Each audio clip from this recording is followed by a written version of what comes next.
In my view, the biggest obstacle for a blockchain startup is not access to capital or access to talent. The biggest obstacle is essentially reaffirming your position in the market, uh, dealing with so much of misinformation. There are hundreds and hundreds of blockchain startups that have mushroomed over the last few years.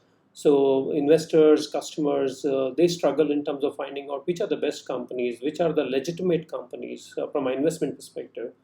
And all the senior executives from large multinational corporations are even tasked to find out the right blockchain technology partners. Even they struggle. They find some solutions which may be good for them, some may not be good for them. So, and we completely understand that the challenges for a blockchain startup company is quite different from a regular startup company because of the regulatory aspects, because of the jurisdictions and the unclear policies. But having said that, the biggest challenge which I believe most of the startup face is to continuously prove their legitimacy and also to reaffirm their market position. The product market fit for a blockchain startup is quite different from a regular startup. At XL Ventures, we call it a platform ecosystem fit model.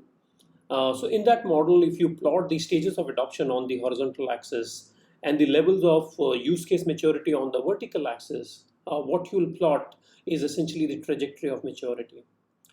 So the stages of adoption starts with your developer community, which is the most vital group, in my opinion. If you engage well with that group, that will lead you to early proof of concepts, your early validations, and what we call as confirmation use cases. Right? Once you have established your presence in that developer community, the next stage is to move to the industry specific community and eventually to the actual or the whole ecosystem of that particular industry. Now, as we move upwards on that trajectory of maturity, we'll realize that the developer community and the use cases becomes much more sophisticated. There's much more depth in those use cases, and there's much more validation. So it's not there's no shortcut per se. You'll have to take those necessary steps to cross the chasm. Now, how much time would it take to cross the chasm would depend upon which industry you are in or which industry you are focusing on and what specific use case that you are dealing with. So that time would purely depend on these two factors.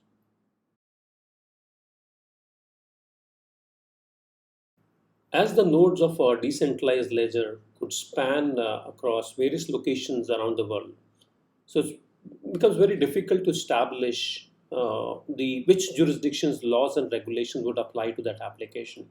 So it makes the situation much more complex for a blockchain startup. So it's very important to understand which jurisdictions, laws, and regulations would apply, and what are the risks involved, and plan a risk mitigation strategy at a very early stage of your evolution. Also, it would be advisable for startups to look at permissioned or private blockchain use cases where it's somewhat easier to put some kind of a framework to regulate things internally. And another way is to go and play with the sandbox of the regulators. There are quite a few regulators who have made this provision essentially for the early stage startups who can come in and use the real economy data, work within those parameters or a controlled environment, and still not be without being worried about the regulatory consequences at the early stage of your evolution. So that could be an advice which I would like to give to most of the blockchain startups to go and deal with this issue upfront. And in private systems, it's always advisable to have some kind of a dispute resolution process established early on.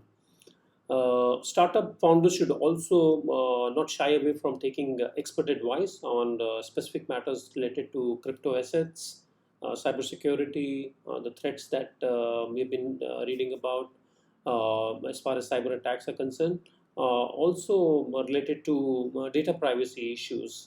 So they should reach out to the experts in the industry and have a foolproof strategy in place related to these aspects of the business.